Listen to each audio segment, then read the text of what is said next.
itu berat sama saya, sangat berat dengan saya. Contoh misalnya anak, dia sudah milih itu pilihanku dengan mata, kuping dan sebagainya. Tuhan memberikan kita panca indera, kita bilang aku berat sama itu.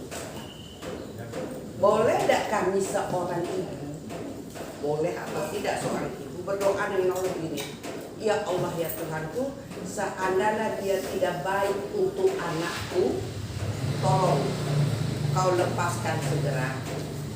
Kalau lagi yang terbaik, tolong diberilah dia hidayah. Itu. Yang kedua, seandainya sudah terjadi, saya bilang, depan itu ya sudah pilihan kau, tapi hati aku tidak bisa nerima.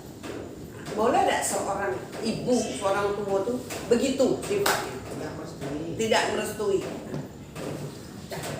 Iya, ini fikih ya, agak fikih babnya, fikih menakahat atau walimah, bagaimana persetujuan orang tua terkait pasangannya. Nah, kalau untuk itu memang ada rincian-rinciannya, dan orang tua berhak untuk memilih yang terbaik. Kita namanya rapat warisan kurban. Iya.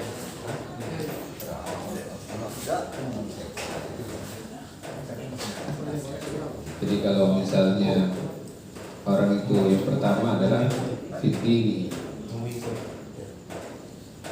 agamanya sama dengan wanita, karena agamanya. Artinya kalau dia muslim itu juga sudah masuk karena agamanya. Jadi karena agama itu bukan karena hafal Quran, kemudian dia alumni pesantren, dia berjilbab besar, tidak. Kata Imam Ahmad, kalau dia seorang muslim itu sudah masuk karena agamanya. Supaya kita tidak salah paham sebenarnya. Ada orang yang saya mau yang agamanya bagus, yang seperti ini, yang seperti ini. Itu hanya keutamaan, ya, itu lebih utama.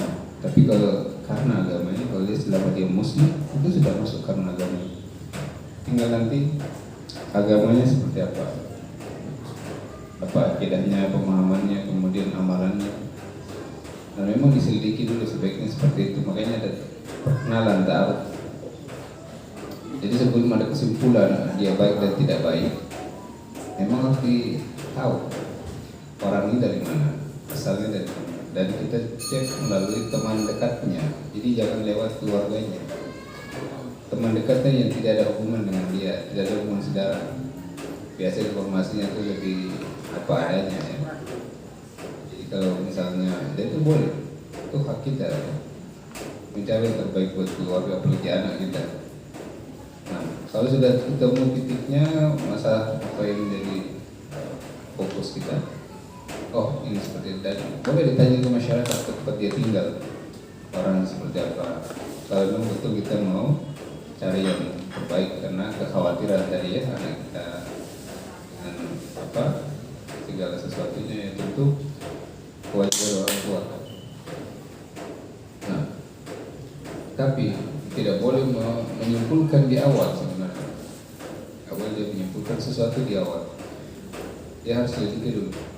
Harus ada informasi, harus ada data-datanya. Ya, tentang si A itu seperti apa.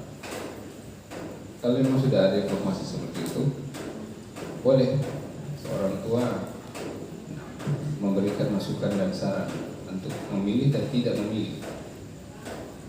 Tapi tadi datanya sudah ada, supaya tidak ada tuduhan, ya, tidak ada fitnah. Itu ada hadis lainnya yang mengancam kalau sudah ada orang datang melamar anak kalian yang dengan ridho agamanya, akhlaknya, maka nikahkanlah. Kalau tidak akan terjadi fitnah. Makanya tadi diselidiki dulu betul-betul latar belakangnya seperti apa. Jadi adakah orang tua mengatakan tidak? Ada. Apalagi kalau itu menyangkut keselamatan anak kita. Apalagi dia, maaf kata ya, punya latar belakang macam-macam. Adalah hak kita. Kenapa ada hak kita? Karena kalau kita meninggalkan, yang mewariskan harta kita siapa? Anak kan? Itu masalahnya. Ya. Jadi anak juga kalau dia bilang, oh saya berhak, orang tua nggak boleh ikut campur, salah dia. Apalagi anak perempuan itu lebih salah double, karena walinya itu kan ke ayahnya. Dan laki-laki saja salah juga. Kenapa? Meninggal orang tuanya, warisan ke dia. Itu bukti bahwa tidak boleh dia mengucapkan itu. Tetap dia dalam pengawasan orang tuanya. Walaupun sampai memilih jodoh semuanya, pengawasan orang tua. Itu kewajiban itu bukan hanya sekedar sampai ke pernikahan, tapi setelah menikah bahkan sampai dia meninggal atau orang tuanya meninggal, seluruhnya seperti itu. Ya, keumuman ayat maupun hadis. Jadi kita berdoa begitu benar katanya. Kalau berdoa seperti itu, kalau memang ada dua pilihan, dua orang laki-laki atau dua orang perempuan yang kita nilai dua-duanya sama, tetapi sulit membedakan. Nah ini istikharah, sulit membedakan.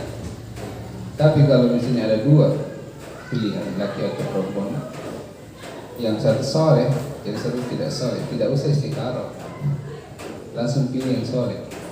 Istikharah itu kalau ada dua pilihan yang kita sulit memutuskan, antara pekerjaan, antara misalnya lulus di kementerian atau di antara dua kementerian, atau misalnya dia lulus di dua fakultas, dua kampus, ya. Dia memilih yang mana yang terbaik bagi dia, agamanya, bagi kehidupannya, kemudian akibatnya yang akan timbul. Kalau tidak ada seperti itu, ya dia memilih yang paling bertakwa sisi Allah Subhanahu wa Ta'ala. Jadi tidak salah lah sebagai orang tua, walaupun kadang-kadang begini, kita lebih bilang jangan, dia melaksanakan, kita tetap berdoa aja dengan Allah. Kan menyuruh orang bicara kan dosa, tapi kita tetap berdoa. Termasuk dosa nggak ibunya nih berdoa? Kalau misalnya nampak kalau Pak ini memang agak ini ya, agak kompleks karena memang harus dirinci dulu. Kalau orang tersebut, atau laki-laki tersebut misalnya, ada memang dapat bukti yang meyakinkan kita bahwa ada sesuatu yang tidak bagus pada dirinya, karena berbahaya. Kalau tidak ada bukti itu fitnah namanya. Jadi memang dicari buktinya orang yang seperti apa. Kalau misalnya orang yang mampu, ya bisa, apalagi dia sudah bertobat, ya nampak dari dia tanda-tanda dia bertobat, tidak masalah.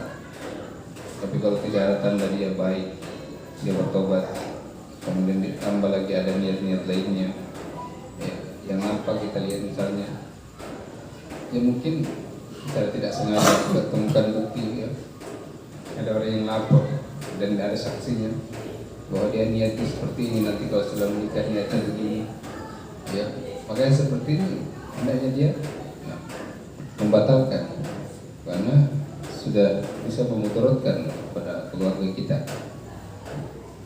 Karena hukum pernikahan itu bukan untuk main-main, ya tidak boleh ada hal-hal seperti itu, ya, dia harus serius.